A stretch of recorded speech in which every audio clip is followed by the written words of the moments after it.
tarde a todos. Sejam muito bem-vindos ao nosso último workshop desses 2 dias de painel Telebrasil. Queria agradecer a presença de todos que estão aqui, né, nesses minutos finais do nosso evento. O nosso workshop vai falar sobre políticas e recursos para ampliação do acesso. Eu sou Adriana Sarquis, gerente de regulação da Conexis. E aqui nessa mesa hoje, queria agradecer a presença dos nossos painelistas, importantes atores desse tema. Tenho aqui o Wilson Ellis, que é diretor de políticas setoriais do Ministério das Comunicações. O Ricardo Rivera, chefe do Departamento de Indústrias Intensivas em Tecnologia e Conectividade do BNDES. O Eduardo Amaral, coordenador de telecomunicações do Ministério da Economia, da Secretaria de Desenvolvimento e Infraestrutura. E o Del Borges, que é gerente institucional da Oi. Mais uma vez, eu agradeço aos 4 pela presença. No dia de ontem, ao longo do dia de hoje, a gente ouviu aí várias iniciativas, várias políticas para a expansão da conectividade, expansão do acesso, e todas elas trazendo o FUST, trazendo a importância das políticas de universalização. Então, acho que essa nossa conversa aqui pode esclarecer muito como que será feito tudo isso, né? E por isso a gente tem aí representantes tão relevantes para esse assunto. Eu queria começar, então, cada um vai ter uns minutos iniciais aqui para fazer uma breve apresentação. Eu queria começar com o Wilson, né, porque a gente teve aí recentemente, no início do mês, a primeira reunião do Conselho Gestor do FUST. O Wilson coordena o assunto lá no Ministério das Comunicações. Então, acho que, Wilson, você pode trazer um pouquinho para a gente do que esperar do Conselho do FUST, né, como é que vocês estão organizando para que, de fato, essa política aconteça. Bem, obrigado, Adriana. Antes de mais nada, eu queria agradecer a organização do evento, todo o Telebrasil, pelo convite, para poder fazer parte aqui desse workshop, com esse grupo tão seleto, né? Estamos aqui com o colega Rivera, que a gente está sempre discutindo aí as questões relacionadas ao FUST, tem nos ajudado bastante, né, no Ministério das Comunicações, na estruturação do projeto, e o Deu também, que é um velho amigo aqui, a gente já teve em várias oportunidades juntos discutindo questões relacionadas às políticas públicas de telecomunicações. E o Eduardo também, colega de Anatel, nós dois estamos cedidos, cada um para um ministério diferente, mas que também aqui vai conseguir nos apoiar bastante aqui nos temas relacionados ao FUST, especialmente por ser hoje um representante do Ministério da Economia. E agradecer a todos que estão aqui, os guerreiros assim do último workshop, do último dia, estão nos acompanhando aqui, né, apoiando aqui a participação desse grupo. Bem, eu vou fazer uma breve apresentação, assim, vou tentar ser bem rápido. Essa foi basicamente a apresentação que foi feita também pela secretária de Telecomunicações, a Natália, no dia do Conselho Gestor do FUST, né, na primeira reunião ordinária que a gente teve. Pode passar, por favor? Tem um passador aqui, pronto. Eu acho que perdeu um pouco, acho que a formatação aí, gente, me desculpe, mas de toda forma, acho que qual que é a principal diferença em relação ao FUST atual e ao FUST do passado, né? Eu acho que, em especial, as alterações do marco legal, né, promovidas pelo Legislativo em 2020 e em 2021, que mudaram o panorama da utilização desse recurso, né? Antes dessas alterações, a gente tinha um fundo muito voltado, né, para a universalização da telefonia fixa, basicamente voltado para isso, universalização da telefonia fixa. E com essas alterações, a gente teve um novo paradigma de utilização desses recursos. Agora a gente pode utilizar recursos do fundo para expansão da infraestrutura de serviços de telecomunicações, qualidade da rede, transformação digital, redução das desigualdades sociais e regionais, e eu acho que esse é um dos principais objetivos do fundo hoje, né? Vocês vão ver ao longo da apresentação que um dos principais objetivos também é a conectividade de escolas, então, muito vinculado a essa questão da redução das desigualdades, né, regionais e sociais. Pode passar, por favor. Sempre esqueço. Bem, em termos de governança, como é que o FUST está funcionando hoje?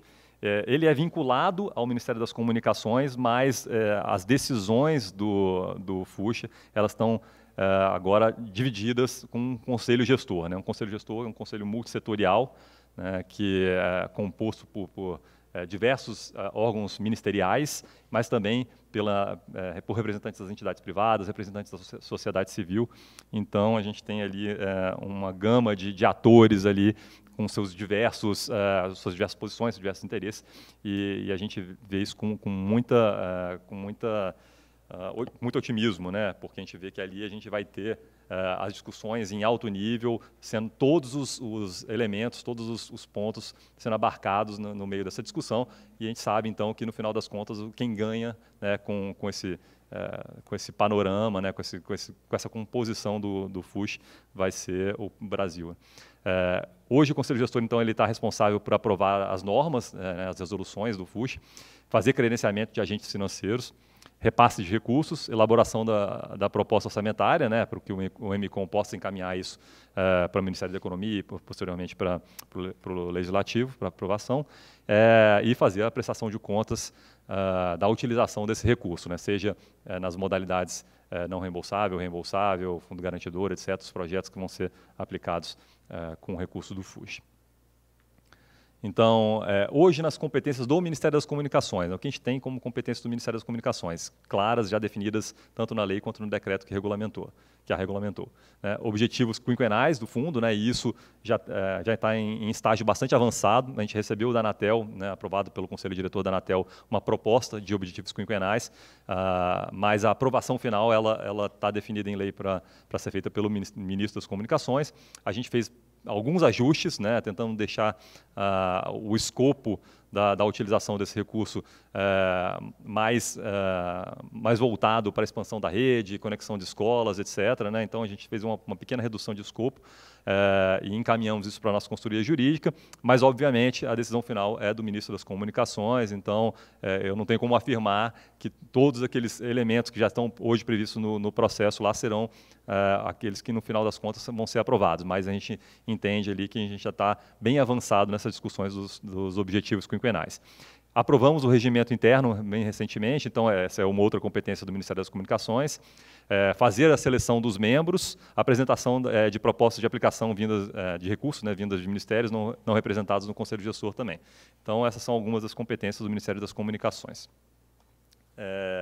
Forma de aplicação do recurso, né, isso já está previsto em lei e também regulamentado no decreto, né, a gente tem algumas maneiras de fazer a aplicação desse recurso. É a partir de apoio não reembolsável, né, e aí a gente pode utilizar subvenções econômicas diretas, né, para empresas com fins lucrativos. Repasses diretos para escolas, especificamente a única forma de fazer repasse direto é para escolas. Execução descentralizada, projetos de transformação digital, etc. E também é prevista a modalidade de apoio reembolsável e garantia, né? Então, a partir daí, a gente vai criar linhas de financiamento, fundos de garantia e outras modalidades de garantia, utilizando essa parcela não reembolsável dos recursos do fundo. Uma coisa que ficou já definida também em decreto, que foi que 18% dos recursos do FUSH, por modalidade, devem ser destinados à educação para estabelecimentos públicos de ensino, né? Então, quem lê tanto a lei, as alterações promovidas na lei, né, e o decreto, vê ali que há uma preocupação muito grande para a conectividade de escolas. Esse é o mote principal da utilização hoje do recurso do fundo. Há, inclusive, uma meta para a gente atender até o final de 2024 todas as escolas públicas do país. Então, a gente tem realmente uma preocupação muito grande aí com a utilização desse recurso para conectividade no ensino. Forma de aplicação, né, e essa relação com os agentes financeiros, né? Então, com exceção dos repasses diretos para as escolas, todas as demais modalidades elas têm a previsão de intermediação do agente financeiro.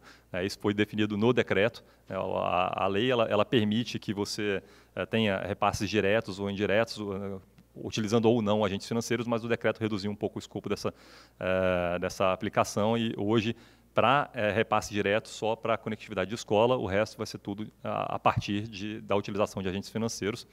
E o Conselho Gestor, então, ele pode estabelecer critérios para credenciamento de agentes financeiros, e aí é muito importante dizer também que o decreto, quando ele lista os agentes financeiros, e aí BNDES e FINEP, que são nominalmente citados no decreto e também na lei, caixas econômicas, bancos de desenvolvimento e agências de fomento, além de outras instituições financeiras, né, essas são as que estão citadas ali como possíveis agentes financeiros, mas o decreto ele define que, com exceção de banco BNDES e FINEP, os demais agentes financeiros eles devem passar por um processo de credenciamento, que deve ser definido pelo Conselho Gestor. Então, isso é uma coisa importante a se comentar, né? E a lei também, ela já como eu falei, né, ela já estabelece BNDES e FINEP como agentes financeiros pré-credenciados. Questões orçamentárias, Bem, as receitas do FUSH, a gente tem parcelas de receitas do Fistel, valores de outorgas, tanto do serviço de telecomunicações quanto das radiofrequências, além da CED FUSH, que ela prevê a arrecadação de 1% da receita operacional bruta das empresas mensalmente. Em 2022, esse é o panorama, né? A gente tem, em termos de distribuição, 10% desses recursos, dessas receitas, né, advindas do Fistel, mais ou menos 28% advinda de outorgas, né, e 62% da CED FUSH. Isso ele varia um pouco, né, e até de forma bianual a gente verifica uma variação justamente por conta das outorgas, né? Tem determinados momentos em que as outorgas elas aumentam um pouquinho a sua arrecadação e competem, assim, em termos de percentuais com a CED FUSH também. Então, a gente vê esse movimento aí nas arrecadações dos anos anteriores. Você vê que 2019, anos ímpares, né, 2019, 2021, a gente tem uma arrecadação um pouco superior, isso por conta dessa questão das outorgas. Em 2020, uma arrecadação um pouco inferior, mas sempre variando aí nessa casa entre 900 milhões e um pouco mais de 1 bilhão de reais. É importante falar que a lei ela trouxe uma previsão de renúncia de receita para o FUSH, né, o artigo 6º-A da lei. Então, ele permite que os projetos aprovados no Conselho Gestor eles sejam abatidos da arrecadação daquele 1% da receita operacional bruta, caso aprovados, né, dentro do Conselho Gestor do FUSH também. Então, se é uma empresa que faz essa contribuição, ela tem o interesse de realizar aquele projeto com recursos próprios, sem utilizar os recursos do FUSH, ela pode fazer esse abatimento. Esse abatimento ele é escalonado no tempo, tá? Então, ele começou com 10% esse ano, 25% ano que vem, e vai crescendo até 2026, quando ele chega ao valor de 50%, né, é o máximo que pode ser abatido dessa arrecadação. Como é que estamos em termos de orçamento hoje? Temos 10 milhões e 900 mil reais para subvenção para ampliação de acesso à escola, né, de conectividade para as escolas públicas, né? 36 milhões mais ou menos, e aqui é importante falar, a gente já sofreu, na verdade, um bloqueio orçamentário, especificamente nessa ação orçamentária aí de subvenções econômicas para projetos de expansão gerais, né, para outros usos desse recurso, que não só a conectividade de escola. Esse valor estava em torno de 40 milhões, sofremos um corte que gira em torno de 3,9 milhões, quase 4 milhões, então esse é o valor atual. E para as operações não reembolsáveis, aliás, para as operações reembolsáveis, né, que seria esse último valor, 658 milhões aí para financiamento e a projetos de expansão, né? Esses são os valores hoje do orçamento do FUSH. Então, para finalizar aqui, a gente teve uma primeira reunião do Conselho Gestor, no dia 6/6, onde foi feita uma cerimônia de posse dos membros titulares e suplentes do Conselho. Foi feita uma apresentação do próprio Ministério das Comunicações, muito parecida com essa que eu fiz aqui agora, da Anatel e do BNDES. Aprovamos o regimento interno, que vai ser publicado em tempo, tá? A gente tem que fazer alguns procedimentos burocráticos ainda no Ministério, mas ele vai ser publicado, junto com essas apresentações também. E também aprovamos o cronograma das reuniões ordinárias. Então, a gente tem a segunda reunião ordinária prevista para o dia 8/8, ficou até engraçado, né? Ficou 6/6, 8/8 e 10/10. Mas esse então, é o cronograma. Exatamente. Então, vamos esperar aí as próximas reuniões ordinárias para fazer, por exemplo, a aprovação de resoluções do Conselho, etc. Mas o regimento interno, isso é importante falar, ele prevê a realização de reuniões extraordinárias também e também de circuitos deliberativos. Então, determinadas matérias, para que a gente não precise chamar todos os membros do grupo para fazer uma reunião presencial, etc., né, ela tem determinadas matérias que podem ser aprovadas por circuito deliberativo e a gente prevê aí como próximo passo, né, fazer a aprovação da resolução de aplicação de recursos financeiros. Então, só um panorama geral, tá, Adriana? Desculpa se eu me alonguei um pouco mais, mas era essa apresentação que eu queria fazer. Eu nem contei o tempo, Wilson. Acho que é importante a gente ter esse panorama. Muita gente perguntou, né, o que você decidiu na primeira reunião do Conselho. Então, acho que fica legal todo mundo ter essa visibilidade de como que o Ministério está se organizando e essas datas aí Eu nem ia fazer a apresentação, mas aí o Rivera falou que ia fazer, abriu a porteira. Então. Não, mas eu vi algumas fotos aqui, acho que tem muita informação importante dos números, dos próximos passos, né, e dos projetos. Sem dúvida, o Rivera vai contribuir muito quando a gente citou bastante o BNDES ali. Mas eu queria até pular um pouco a ordem da mesa e pedir para o Eduardo falar um pouquinho, para a gente entender como é que é o papel também do Ministério da Economia e, mais especificamente, a SDI, que o Eduardo representa, né? Como é que vocês estão atuando, Eduardo, junto com o Ministério? Como é que vocês estão vendo essas iniciativas aí para a gente conseguir utilizar o que está previsto no FUST? Boa tarde a todos e todas. Adriana, obrigado. É um prazer compor aqui a mesa com vocês. Sem maiores delongas, eu estendo aqui os agradecimentos que o Wilson fez para todos, para a gente poder já ir ao cerne da questão, não perder muito tempo. Bem, antes de mais nada, eu trouxe aqui uma colinha para dizer qual que é o papel da CEPEC hoje dentro do contexto do Ministério da Economia. O Ministério da Economia é um ministério muito grande, eu digo que é quase que uma confederação de ministérios, envolve, lá dentro a gente tem diversas pastas, desde arrecadação, orçamento, finanças, e temos a questão de produtividade e competitividade, onde a CEPEC se insere. E a CEPEC ela é responsável pela gestão integrada das políticas que viabilizem o aumento de produtividade por meio da livre iniciativa, do mercado concorrencial, do capital humano e da modernização das empresas brasileiras. Eu trouxe essa fala bonitinha, mas assim para ilustrar. Eu estou brincando, tá, gente? Eu estou tentando usar aqui uma linguagem mais leve nesse final de trabalhos aqui, para a gente não ficar de saco cheio. Mas para ilustrar qual que é o papel da CEPEC dentro do Ministério e qual que é a sua articulação com o setor produtivo.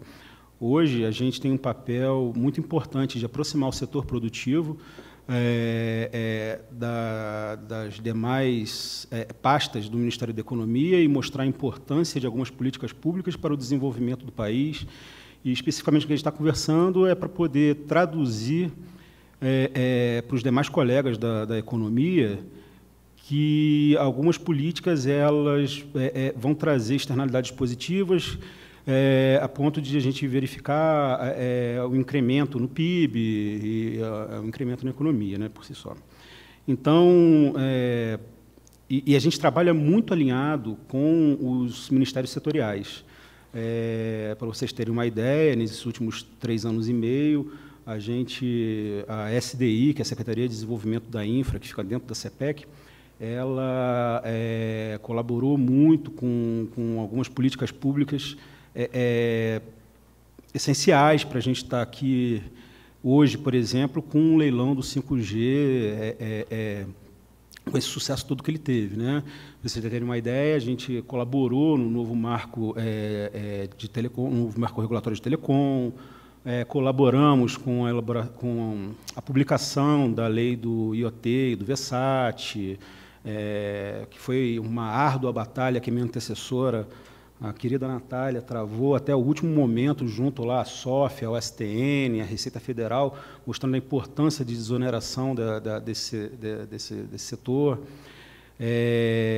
Trabalhamos também junto para propor um projeto de lei padrão para as antenas junto aos municípios. Sim, a regulamentação da lei das antenas, o decreto 10.480. Então, todos esses projetos, eles são projetos importantes, foram projetos importantes para o sucesso do 5G, e que contou com esse trabalho árduo lá da SDI, junto com o Ministério das Comunicações, junto com a Anatel, em apoiar e destravar essas pautas para que elas pudessem acontecer, né? E hoje a gente tem lá assento no GT FUST, e a gente entende que há essa necessidade premente de expandir a conectividade e a digitalização do país. Então, a gente está, eu particularmente, eu estou muito ansioso para a gente começar, de fato, os trabalhos aí no nosso grupo, no GT, e que ele tenha muito sucesso aí, que acho que vai trazer um resultado importante para o país. Obrigado. Opa, obrigada, Eduardo. Senti que você falou estou ansioso, ia falar estou muito otimista também, mas deu para perceber que está. Obrigada aí pelas suas colocações, é importante ter essa visão do Ministério. Aproveitando aqui para falar dos recursos que o Wilson citou, deixou bem claro aqui como é que funcionariam os agentes financeiros. Queria convidar, então, o Ricardo Rivera para trazer um pouquinho o que o BNDES, como é que o BNDES está vendo essas iniciativas e como é que pode contribuir. Tem uma... Boa tarde a todas e todos. Também parabéns aí pelo evento. Bom ter o evento da Conexis de volta. Agradeço ao Samuca aí pelo convite. Os queridos colegas panelistas aqui também. Bom, o BNDES ele tem uma atuação no setor de telecom histórica, desde antes da privatização. A gente pega a privatização, papel central na privatização do sistema Telebrás. Desde então, passa por um período de investimento forte, massivo, as grandes operadoras, a expansão da rede de telecom no país inteiro. E, nos últimos anos, vem tendo uma trajetória mais seletiva na participação do banco. O que quer dizer essa trajetória mais seletiva? A gente está cada vez mais focado nas temáticas de inovação, né, na temática de massificação da banda larga, né, e da modernização da rede para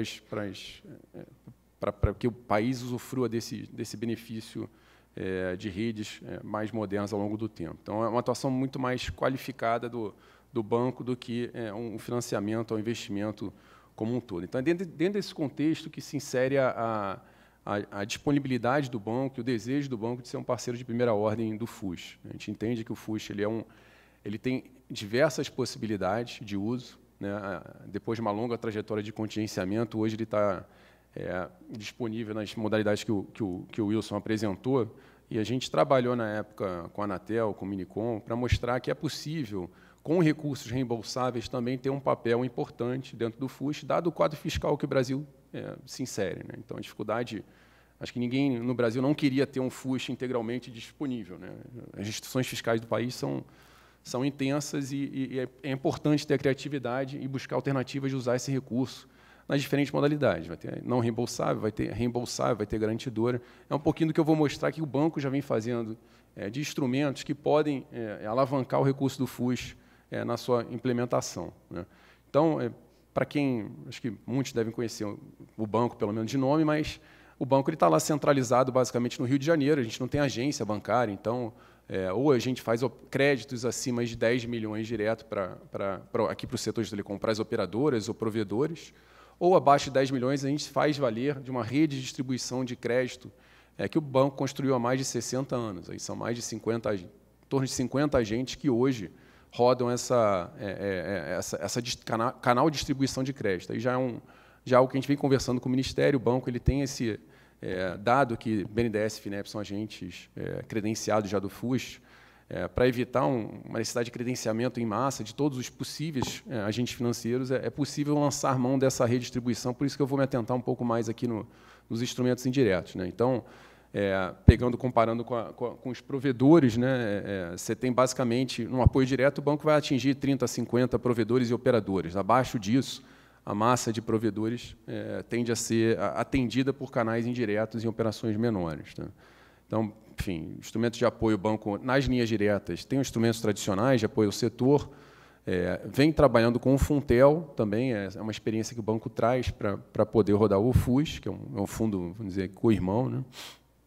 E debêntures também, o banco trabalhando para ajudar a levar provedores e participar de operações de debêntures junto com o mercado privado, que tem cada vez mais financiado o setor, né?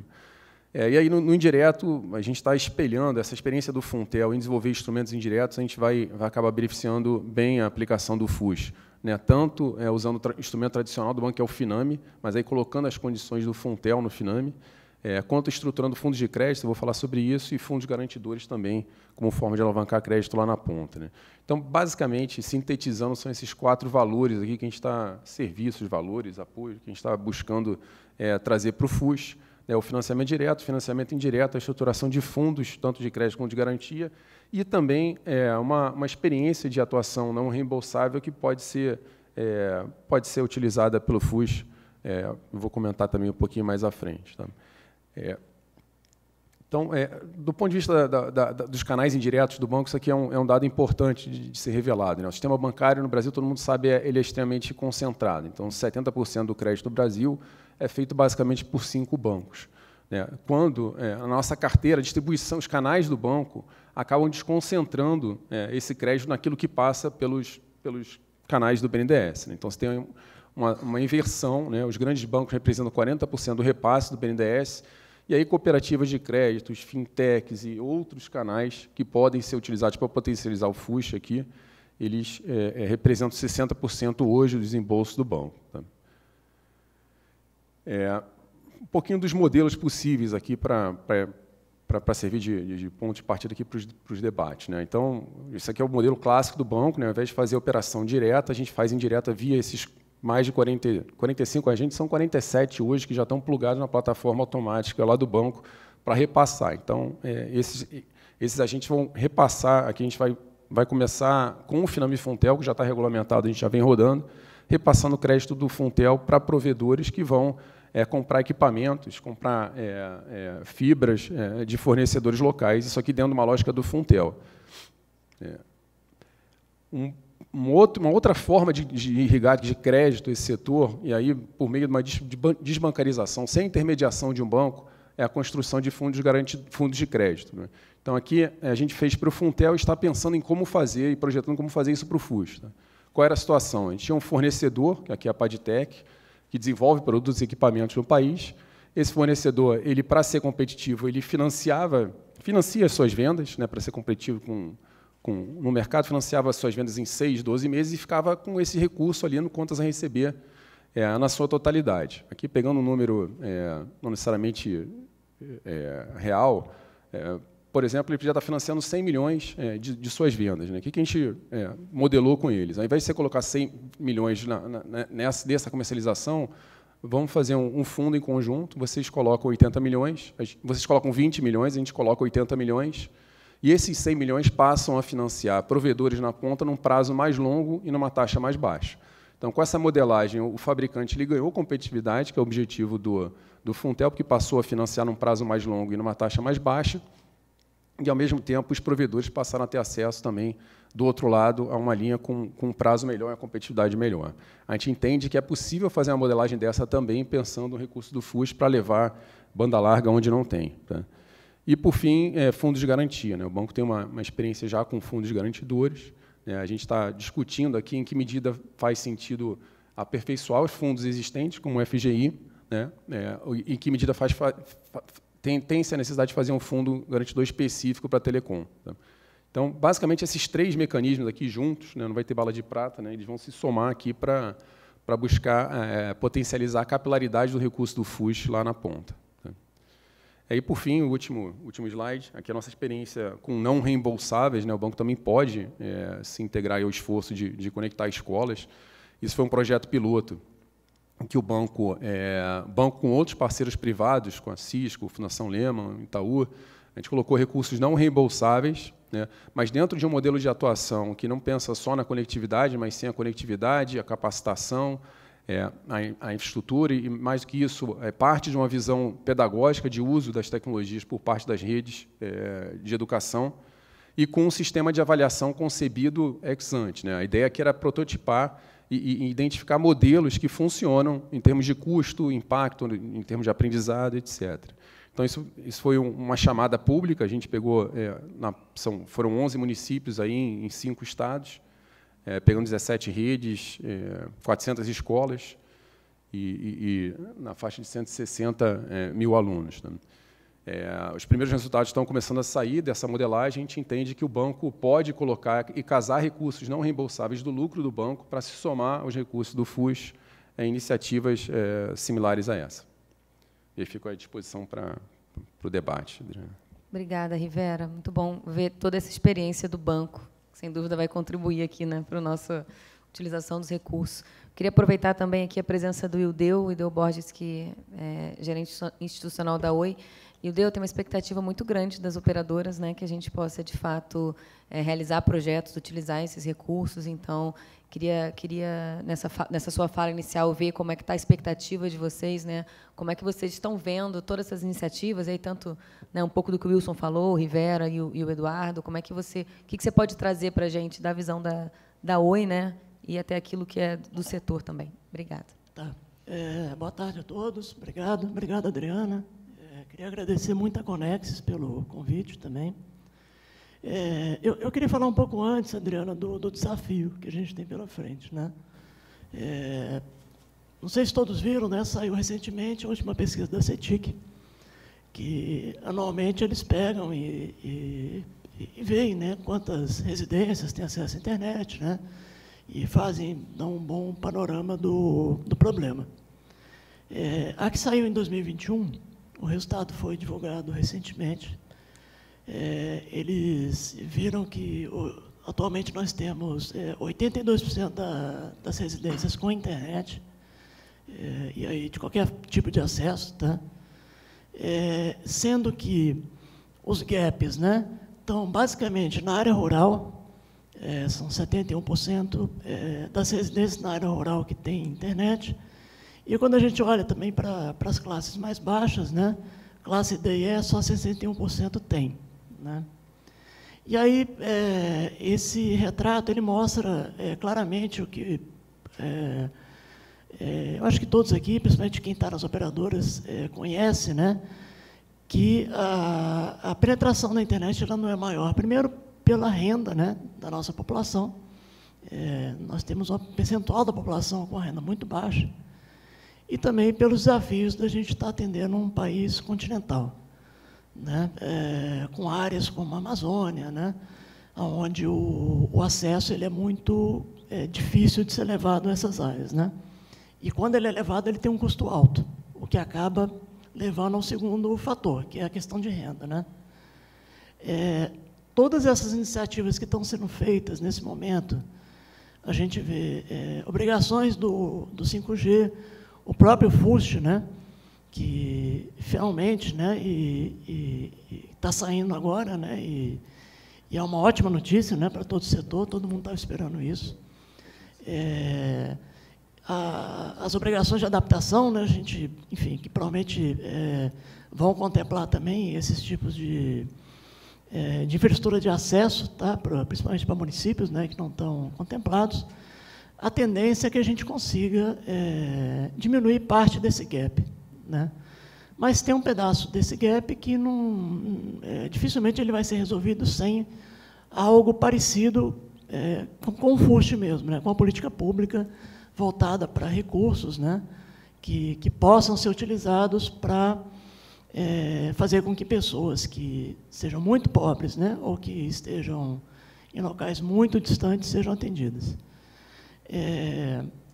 A gente já viu bastante aqui sobre o FUST em si, né? Eu queria aproveitar para falar um pouco sobre a experiência americana. Nos Estados Unidos, eles têm um programa semelhante ao FUST, que também chamam Fundo de Universalização. Ele foi criado um pouco antes do nosso, em 96. Na época também o foco dele era a telefonia, né, como o FUST brasileiro. Só que em 2011, com a demanda da internet, né, e a sociedade demandando acessos, ele acabou sendo convertido para um fundo para a internet. Tá? Nos Estados Unidos, obviamente, os números americanos eles são muito maiores do que o nosso, né, um país rico. Lá eles arrecadam, em média, 8, 9 bilhões de dólares por ano. Tá? E a maior parte desse dinheiro ele vai para conexão em áreas remotas, tá? Áreas rurais, de difícil acesso, né? Eles usam uma lógica lá de leilão reverso. Tá? Então, eles fazem uma espécie de edital, quais são os lugares que eles querem que sejam atendidos, né? E a operadora que propõe um valor menor, ela acaba ganhando o direito de estar atendendo aquele local, né? Então, ela recebe o recurso, né, e faz o atendimento. Uma coisa bem interessante que tem no modelo americano é o subsídio direto ao usuário. Eles têm uma espécie de cadastro único, né, que é como o nosso cadastro único aqui no Brasil, tá, onde eles pegam as pessoas que estão abaixo da linha da pobreza, segundo o padrão americano, e para essas pessoas eles dão $10 por mês, tá, para que eles contratem banda larga. Então, a pessoa vai numa operadora que esteja credenciada, né, e ela pede o plano, né, o plano chama Lifeline, e ela contrata o plano lá na hora, tal, o desconto é aplicado no próprio plano, e a operadora recebe a contrapartida do fundo, né? E outra característica que é bem interessante na experiência americana é que o fundo ele é gerido por uma entidade privada, tá? E ele não passa pelo orçamento da União, ou seja, é um valor que ele é calculado com base no acordo entre os elementos, né, desse sistema, tá? Inclusive as próprias prestadoras. Eles fazem um cálculo baseado no que eles querem fazer no próximo ano, e esse valor ele entra na tarifa, né, na conta, né, dos usuários, para a formação do fundo, que é administrado de forma privada, e os recursos saem diretamente de lá. Tá? Aqui no Brasil, assim, obviamente, a gente tem todo o problema fiscal, né? Mas é interessante notar que um país como os Estados Unidos, né, que é muito mais rico do que o Brasil, ele vê a necessidade de um fundo, né, de $8 bilhões para promover a conectividade da sua população, né, tanto aquela remota quanto a carente, né? É um sinal que esse tipo de mecanismo é necessário, de fato, né? Quer dizer, não há o que a gente dizer que não é necessário um mecanismo desse tipo, né? Principalmente aqui no Brasil, né? E comparando também, a gente vê que esses 700 milhões, né, é um recurso, apesar de ser muito aguardado pelas empresas, ainda é um recurso baixo, pequeno, né, para o desafio que a gente tem, que certamente é muito maior do que o desafio americano. Tá? Então, é isso. Enfim, eu estou à disposição, tá, para... Obrigada, Eudeu. Muito bom ter essa visão das empresas e esse benchmarking que você trouxe. Acho que ajuda bastante a adequar tudo isso ao contexto brasileiro. Bom, eu vou fazer uma rodada de perguntas aqui, até para ser bem rápido. A gente sabe que é o último painel do dia e que está todo mundo um pouco cansado. Acho que as exposições já foram, por si, muito esclarecedoras. Mas eu trouxe aqui alguns pontos e vou tentar ser bem objetivo, e peço também que as respostas sejam bem curtas para a gente ter tempo de falar e não atrasar aqui o pessoal. Eu queria começar pelo Wilson. Wilson, você trouxe uma visão muito otimista para a gente, bem planejada, mostrou bastante do que o Ministério espera. Você consegue dizer exatamente como que será feita essa liberação dos recursos? Se você já tem assim alguma forma de cálculo, se será proporcionalmente ao modelo de contribuição? Vocês também já estão com esse tipo de estudo preparado? Obrigado, Adriana. Sim, bem, o próximo passo, né, do Conselho Gestor em si é justamente aprovar a resolução da aplicação dos recursos financeiros para os agentes financeiros, né,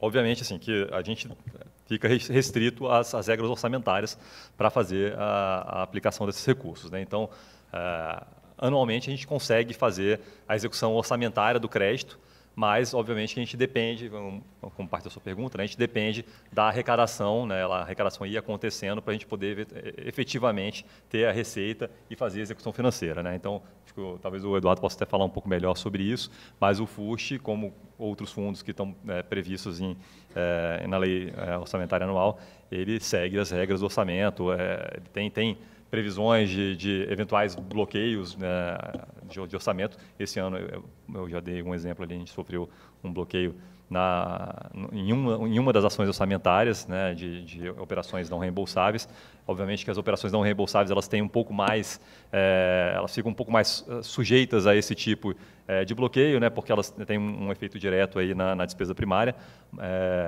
As não reembolsáveis elas ficam um pouco mais protegidas desse tipo de operação, mas é isso. Assim, a gente consegue fazer a execução orçamentária desse recurso, mas obviamente dependemos aí da Receita entrar para que a gente consiga também fazer a execução financeira.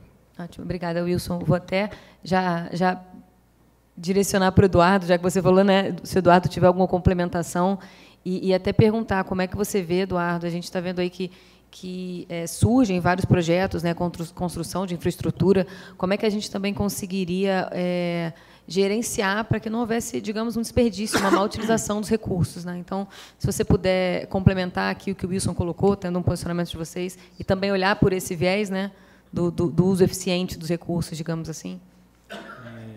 Muito boa essa pergunta.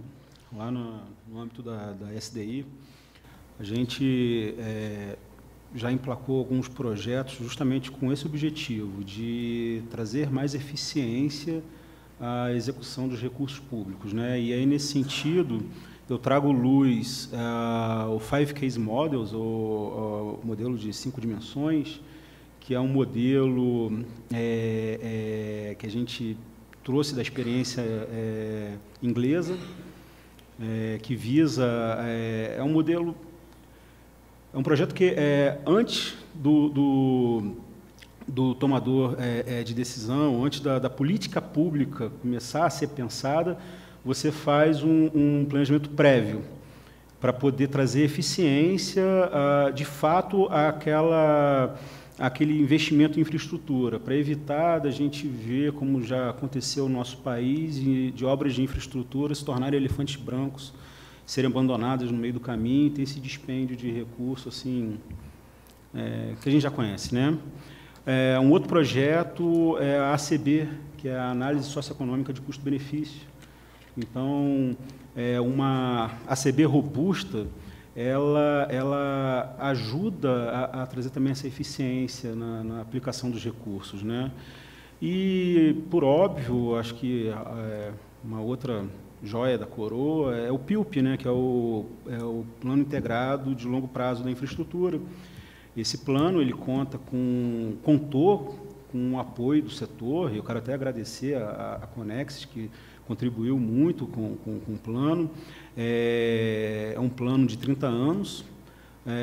Todos os projetos que estão dentro do plano, eles passaram por essa análise de ACB, do 5 Case Models. Então, assim, são projetos que têm essa pegada de eficiência, né, no investimento, de trazer eficiência não só na aplicação do recurso, mas também para que ele possa alcançar a plenitude a que se propõe, né, para a gente não ter pontes ligando nada a lugar nenhum, barragens que não... Bem, então, assim, esses são os projetos que nós temos lá já aprovados e já estão sendo tocados no âmbito do Ministério da Economia, que eu acredito que vai contribuir muito para essa busca pela eficiência. Ótimo, obrigada, Eduardo. Queria aproveitar aqui e passar para o Rivera. Rivera, você trouxe alguns exemplos ali de atuações anteriores do BNDES, e, dentre elas, o Funtel, que a gente vê que tem um uso bastante importante para o setor. Como é que você vê que a experiência do Funtel pode alavancar o papel do BNDES agora para o FUST? Bom, é importante passar um pouco do conceito, porque a gente acredita que tem um potencial aqui no recurso reembolsável, né? Hoje a taxa Selic está em 13,75, né? A gente está operando o Funtel em muitas operações que o Funtel ele tem um foco na inovação, né? O objetivo dele é fortalecimento da indústria de telecomunicações no país. O FUST é a universalização, é o uso, é levar para quem não tem banda larga e foi um pouco mais expandido ali na sua regulamentação, né? Para inclusão digital, etc. Quando você fala de uma taxa que você pode operar 3% e tem uma taxa referencial que é a Selic que está 13%, já foi 6%, e tem uma volatilidade, quando você pensa isso no longo prazo, você pensa em investimentos que precisam, eventualmente, 10 anos para se recuperar, essa volatilidade ela traz muita incerteza para o cara que toma a decisão e ele acaba evitando de fazer projetos que ele poderia fazer. Na medida que você traz uma taxa que é estável no longo prazo, projetos que não eram rentáveis eventualmente vão passar a estar, né? A questão toda é como é que a gente faz esse benefício potencial de ter uma taxa estável de longo prazo. No mundo do Funtel é muito claro, a gente já tem os produtos, a gente define as contrapartidas. O provedor, a operadora tem que comprar equipamentos que foram desenvolvidos no país, ou a gente usa isso para financiar o plano de desenvolvimento de produtos, de fabricantes, de equipamentos de telecom. Isso já está muito definido. Para o FUSH, a gente ainda está exatamente nesse momento, talvez seja o maior desafio agora do Conselho Gestor, da Secretaria, que a gente está participando da discussão, é quais são as contrapartidas, né? Para ter acesso a um recurso barato, estável de longo prazo, que contrapartida o provedor ou a operadora tem que ter na ponta? É conectar X escolas, é levar backhaul onde não tem? A Anatel já deu o guidance, a sugestão aqui para o Conselho se debruçar, mas a gente tem que dosar essa contrapartida para que, de fato, a gente tenha eventualmente planos na ponta, o operador, o provedor tem a obrigação de oferecer um plano de banda larga mais barato para quem está no CAD, quantas pessoas são, para obter quantos milhões de crédito.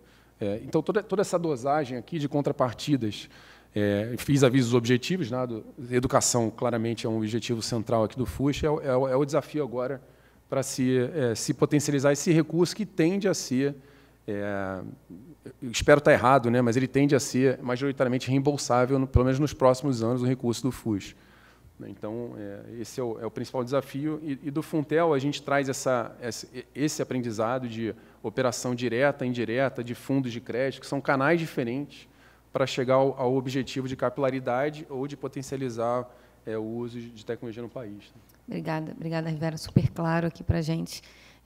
Vou aproveitar e perguntar aqui, uma última pergunta para o Ildeu.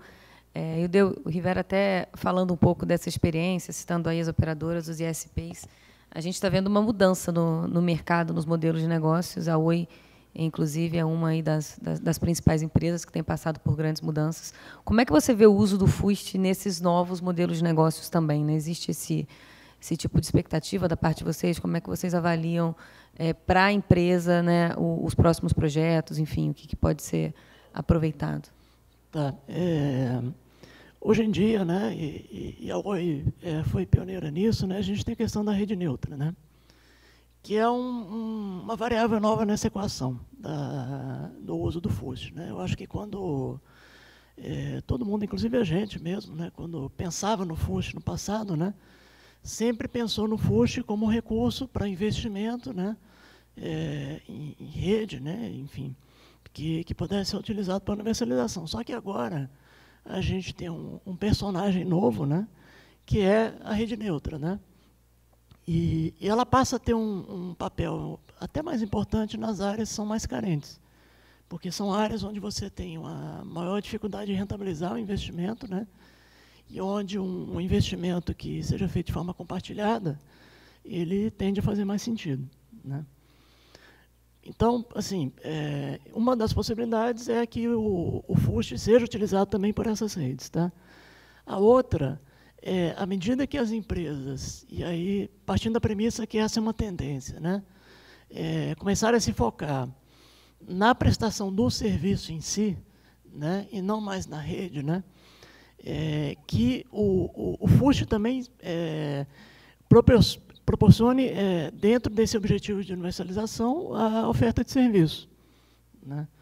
Então, não nesse mesmo sentido, mas, por exemplo, o Rivera falou da questão do crédito barato, né, associado, por exemplo, a uma oferta de serviço às escolas, né, de banda larga, né? Então, eu acho que uma coisa que vai ser bem importante que seja feita no Conselho, né, que está começando a trabalhar agora, é justamente observar toda essa mudança, né, que está acontecendo no mercado e de tendências, né, novas, né, que a gente está experimentando agora, para a gente poder aproveitar ao máximo, né, as oportunidades que esse modelo traz no objetivo, né, do FUST, que é justamente a universalização. Tá? Então, não tem uma resposta pronta para isso. Eu acho que o mais importante é que essa variável seja considerada, ou passe a ser considerada, né? Podemos. A gente está com o tempo um pouquinho corrido, mas acho que enfim, pode.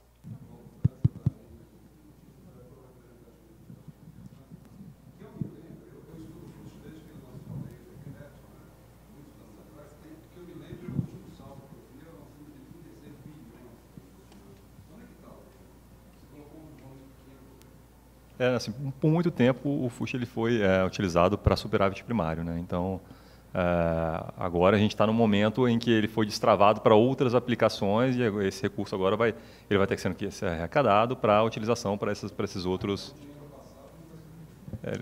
Não.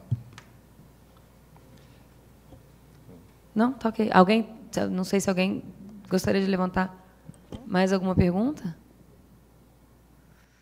Que a gente já está aqui, então, encerrando o nosso tempo. Eu, antes de encerrar, eu queria agradecer a participação de todos aqui, e inclusive da mesa, e aproveitar e convidar todos para os próximos painéis do Telebrasil Talks, que vão acontecer nos dias 20 de setembro e 8 de novembro. São os nossos painéis aqui realizados nesse mesmo hotel. E, enfim, mais uma vez agradecer aqui a mesa, o Wilson, Eduardo, Rivera e o Deu, e todos que participaram desses 2 dias, e inclusive aqui do nosso último workshop. Obrigada a todos e uma boa noite. Você me permite fazer só uma correção só, aqui, último ponto aqui, gente, desculpa.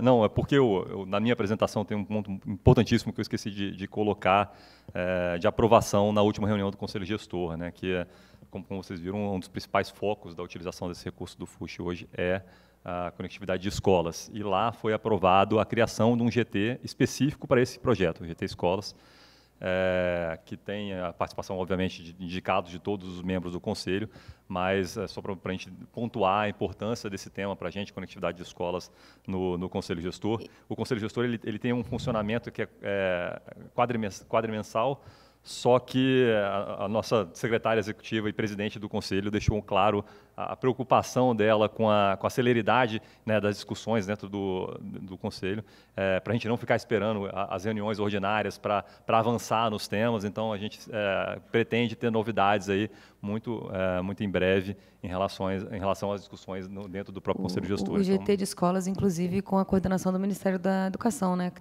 participa do grupo. Na verdade, não. Na verdade, a coordenação ficou com a Secretaria de Telecomunicações. São participantes. Eles participam, mas nesse caso... A prioridade foi bem definida, que é a educação. A prioridade é a educação. A coordenação ficou com a Secretaria de Telecomunicações, mas, obviamente, com a participação do Ministério da Educação e todos os ministérios que compõem lá o Conselho, além dos representantes de entidades privadas, sociedade civil, etc. Obrigada, Wilson. Obrigada a todos e uma boa noite.